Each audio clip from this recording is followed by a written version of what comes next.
Hi friends, इस video में हम इंडिया शेल्टर फाइनेंस के बारे में डिटेल डिस्कशन करेंगे। इंडिया शेल्टर का जो Q4 FY26 का रिजल्ट आज ही आया है और रिजल्ट बहुत ही बढ़िया है और उस रिजल्ट के बारे में इस वीडियो में डिटेल डिस्कशन होगा। चलिए तो वीडियो को स्टार्ट करते हैं। पहले इंडिया शेल्टर के बिजनेस मॉडल के बारे में पहले जानेंगे। तो इंडिया शेल्टर एक एफोर्डेबल हाउसिंग फाइनेंस एक कंपनी है। तो अगर आप देखेंगे हाउसिंग फाइनेंस में दो तरह का फाइनेंस होता है। एक होता है आपका एफोर्डेबल सेगमेंट में और होता है एक प्राइम सेगमेंट में। अगर आप देखेंगे जैसे Bajaj housing finance, PNB housing finance, इस तरह का जो कंपनी है, फिर LIC हाउसिंग फाइनेंस, वो लोग प्राइम जो हाउसिंग फाइनेंस करते हैं, यानी कि 1 करोड़ 2 करोड़ 10 करोड़ तक ये लोग अपना लोन वगैरह बांटते हैं, हाउसिंग लोन। लेकिन इंडिया शेल्टर जैसे कंपनी, India Shelter, Home First Finance, Aadhaar, Aptus, इस तरह का जो कंपनी है वो हाउसिंग फाइनेंस सेगमेंट में काम करते हैं। और हाउसिंग फाइनेंस सेगमेंट में एक प्लस पॉइंट है कि इस हाउसिंग जो एफोर्डेबल सेगमेंट में आप ज़्यादा इंटरेस्ट रेट चार्ज कर सकते हैं, लेकिन प्राइम सेगमेंट में आप कभी भी ज़्यादा इंटरेस्ट रेट आप चार्ज कभी भी नहीं कर पाएंगे। तो ये एक बिग डिफरेंशिएट है। इसीलिए आप देखेंगे जो बड़े बड़े कंपनी है जैसे आपका PNB हाउसिंग फाइनेंस, फिर आपका जो बजाज हाउसिंग फाइनेंस, वो भी अब जो एफोर्डेबल हाउसिंग में एंटर कर रहा है बिकॉज ऑफ हाई यील्ड। सिर्फ यही पॉइंट है, इसके सिवा और कुछ पॉइंट नहीं है। तो ये बात है। उसके साथ जो एफोर्डेबल हाउसिंग जो इंडिया शेल्टर जो एफोर्डेबल हाउसिंग में जो काम करता है वो टायर 2 टायर 3 जो इस तरह का सेमी अर्बन, इस तरह का जो एरिया में ये लोग काम करते हैं। तो ये हो गया। तो एक एफोर्डेबल हाउसिंग में काम करते हैं और ये टायर 2 टायर 3 सिटीज़ में ये लोग काम करते हैं। उसके साथ अगर आप इंडिया शेल्टर का जो प्रोडक्ट सेगमेंट देखेंगे तो इसके पास दो प्रोडक्ट है। एक है आपका जो हाउसिंग लोन और दूसरा है लोन अगेंस्ट प्रॉपर्टी। अगर आप देखेंगे हाउसिंग लोन का जो परसेंटेज है वो थोड़ा ज़्यादा है, 56% ये कंट्रीब्यूट करता है टोटल AUM में। और जो रिमेनिंग 46% है ये मोटा मोटी 44% है, ये है आपका जो लैप यानी लोन अगेंस्ट प्रॉपर्टी है। तो यही और उसके साथ कुछ ये लोग डायरेक्ट असाइनमेंट करते हैं। डायरेक्ट असाइनमेंट का मतलब होता है जब एक बैंक या फिर एक NBFC अपना लोन को दूसरे बैंक या फिर दूसरे NBFC को सेल कर देते हैं और उससे कुछ इनकम वगैरह कमाते हैं, इसे कहते हैं डायरेक्ट असाइनमेंट। तो ऐसे इससे भी ये कुछ इनकम वगैरह कर लेते हैं। तो ये हो गया इसका टोटल बिजनेस मॉडल। अब चलते हैं इसका Q4 ऑफ FY26 के कंप्लीट रिजल्ट एनालिसिस में। तो मैं पहले बताता हूँ इसका रिजल्ट बहुत ही अच्छा आया है। मेनली इसका जो एसेट क्वालिटी, जो मेन इसका जो इशू था Q3 में, वो था आपका एसेट क्वालिटी। अगर आप देखेंगे GNP और NNP 30 बेसिस पॉइंट से अप हो गया था। उसके बाद जो 30 प्लस DPD है, DPD बकेट भी बढ़ गया था। तो इस तरह का प्रॉब्लम आ गया था, क्रेडिट कॉस्ट भी बढ़ गया था। तो लेकिन आप देखेंगे इस क्वार्टर में क्या सिचुएशन है। तो आप पहले इसका AUM देखते हैं। तो AUM 29% से ग्रो किया है और मैनेजमेंट का गाइडेंस था कि ये लोग मोटा मोटी 30% से अपना AUM को ग्रो करेंगे। तो मैनेजमेंट जैसा गाइडेंस दिया था उसी अनुसार इन्होंने परफॉर्मेंस भी किया है।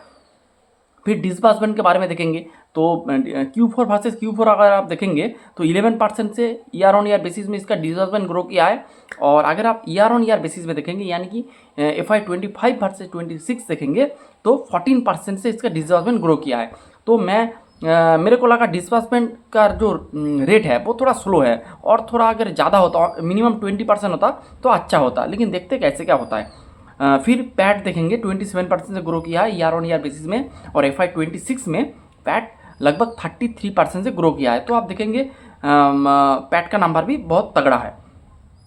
फिर इसका हम जाम करते सीधे एसेट क्वालिटी में। तो इसका एसेट क्वालिटी अगर GNP का नंबर देखेंगे अगले क्वार्टर में था 1.5% और इस क्वार्टर में है 1.2%। अगर आप ईयर ऑन ईयर बेसिस में कंपेयर करेंगे तो 1 से 1.2 है, लेकिन क्वार्टर ऑन क्वार्टर बेसिस में ये मोटा मोटी अंडर कंट्रोल है।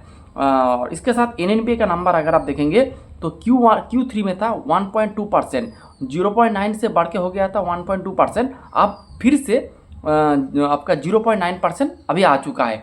और अगले क्वार्टर में यानी पिछले क्वार्टर में Q3 में इसका जो एसेट क्वालिटी का ख़राब होने का एक रीज़न भी था जो मैनेजमेंट ने अपने कॉल में बताया था कि मैनेजमेंट ने कहा था कुछ जो कस्टमर है उस कस्टमर ने अपना पूरा पेमेंट नहीं कर रहा है। यानी कि आपका जो पहले GNP में आते हैं, फिर आपका 90 डेज़ के प्लस NNP होता है। तो कुछ लोग कभी NPA में आ रहा है, फिर एक इंस्टॉलमेंट दे रहा है, फिर अब जीएनपीए में जा रहा है, फिर एक मिस कर रहा है, ऐसे कर रहा था। इसीलिए मैनेजमेंट ने एक स्ट्रॉन्ग डिसीजन लिया कि ये लोग उसको पूरा एनपीए खाता में फेंक दिया। फिर उसका जो एसेट रिकंस्ट्रक्शन जो काम करता है, क्योंकि आप देखेंगे होम लोन के बारे में, तो आपका जो होम है वो बैंक के पास गिरवी रहता है, उसके बदले में आपको लोन दे जाते हैं।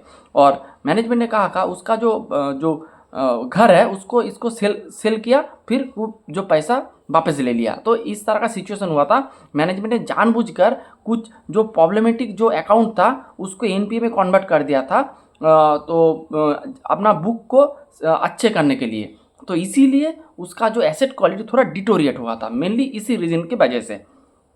तो ये हो गया, तो जीएनपी एनपी का नंबर हो गया। फिर 30+ डीपीडी जो है, तो डीपीडी मतलब डे पास ड्यू, तो ये हो गया, वो भी इम्प्रूव हुआ है। अगर आप देखेंगे Q3 में था 5%, वो गिर के आ चुका है 4%।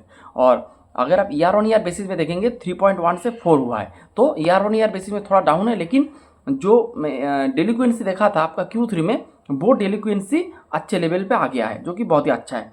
फिर इसका कलेक्शन एफिशिएंसी 100% है।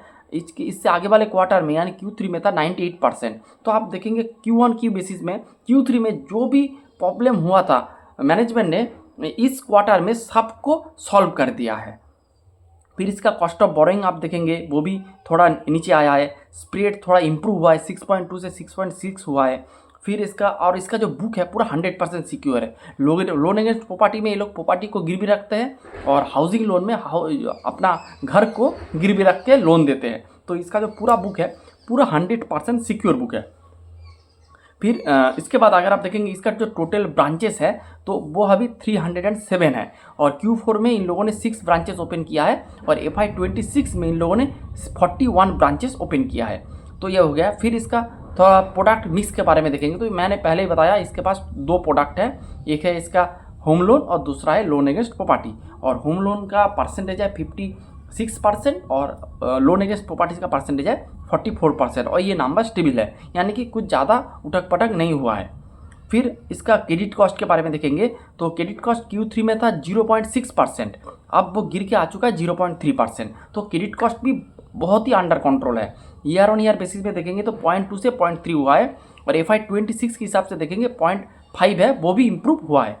और इसका ROA का नंबर देखेंगे वो भी इम्प्रूव हुआ है, मोटामोटी स्टेबल है। और ईयर ऑन क्वार्टर बेसिस में इम्प्रूव हुआ है, FY26 के हिसाब से भी इम्प्रूव हुआ है। ROE का नंबर देखेंगे वो भी 16.6 था, बढ़ के हो गया 17.3% ईयर ऑन ईयर बेसिस में। और क्वार्टर बेसिस में भी इम्प्रूव हुआ है, FY25 वर्सेस 26 में भी इम्प्रूव हुआ है।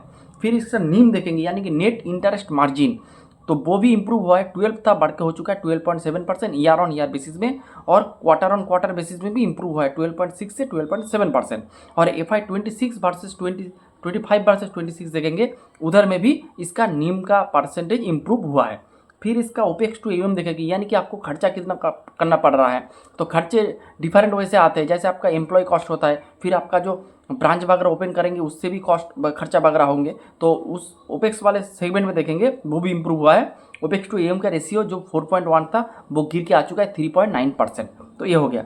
फिर मैंने जो बताया था उसका DA यानी कि डायरेक्ट असाइनमेंट, जो इसका जो टोटल एयूएम में थोड़ा कंट्रीब्यूट करता है। और अगर आप कंट्रीब्यूशन देखेंगे तो 16% है इसका टोटल एयूएम का, जो डायरेक्ट असाइनमेंट से इसका इनकम आते हैं। तो डायरेक्ट असाइनमेंट से इसको अच्छा खासा इनकम आते हैं। और मैनेजमेंट का गाइडेंस था कि ये वाला सेगमेंट बिलो 18% आएगा। अगर आप देखेंगे अभी मोटा मोटी 16% है टोटल एयूएम का। और direct assignment year on year basis में 84% से इम्प्रूव हुआ है। और FY25 वर्सेस 26 देखेंगे तो मोटा मोटी 49% से इसका डायरेक्ट असाइनमेंट इम्प्रूव हुआ है, ग्रो किया है, जो कि बहुत ही अच्छा है। फिर मैनेजमेंट ने एक बात कहा है कि ये लोग अपने हर साल 40 से 45 न्यू ब्रांचेस ये लोग ओपन करेंगे। तो ये हो गया मोटा मोटी पूरा रिजल्ट का समरी। अब चलते हैं इसका जो वैल्यूएशन। तो अगर आप इसका वैल्यूएशन देखेंगे 2.75 है, तो वैल्यूएशन कुछ सस्ता नहीं है। लेकिन अगर आपको एफोर्डेबल हाउसिंग में, अगर आपका हाउसिंग में खेलना है, तो इंडिया शेल्टर के सिवा कोई भी इतना अच्छा रेट से ग्रो करने वाला कोई भी बिजनेस नहीं है। और सेकेंड पोजीशन में अगर आप देखेंगे तो होम फर्स्ट फाइनेंस है, जिसका ग्रोथ मोटा मोटी 25% है। लेकिन इस सेगमेंट में सबसे हाईएस्ट ग्रोथ वाला इंजन है इंडिया शेल्टर फाइनेंस। तो इसीलिए आप देखेंगे इसका एसेट क्वालिटी भी बढ़िया है, मैनेजमेंट जो कहता है उसके अनुसार ये लोग परफॉर्म करता है। तो और इसका जो एसेट क्वालिटी थोड़ा बहुत डिटोरेट हुआ था वो भी इन लोगों ने रिकवर कर लिया है। तो हर एक सेगमेंट में हर एक सेगमेंट अगर आप देखेंगे हर एक सेगमेंट सही दिशा में रन कर रहा है। तो इसीलिए आप देखेंगे इसका थोड़ा हाई प्राइस टू बुक भी मिलता है और ये कोई ख़राब नहीं है। अगर आपका बिजनेस अच्छे लेवल पे जाएगा तो आपका प्राइस टू बुक थोड़ा हाई होगा। अब देखते हैं मैनेजमेंट ने क्या कमेंट्री वगैरह देते हैं। अभी इसका कॉन कॉल नहीं हुआ है, जब कॉन कॉल होगा, जब मैं कॉन कॉल को गो थ्रू करूँगा फिर इसके बाद इसका एक वीडियो बना देंगे डिटेल में। तो इसके बाद भी आपके मन में कोई भी क्वेश्चन रह जाए तो आप मेरे कमेंट बॉक्स में उसको पूछ सकते हैं। तो यही था आज का video. Hope you like the video and thanks for watching the video.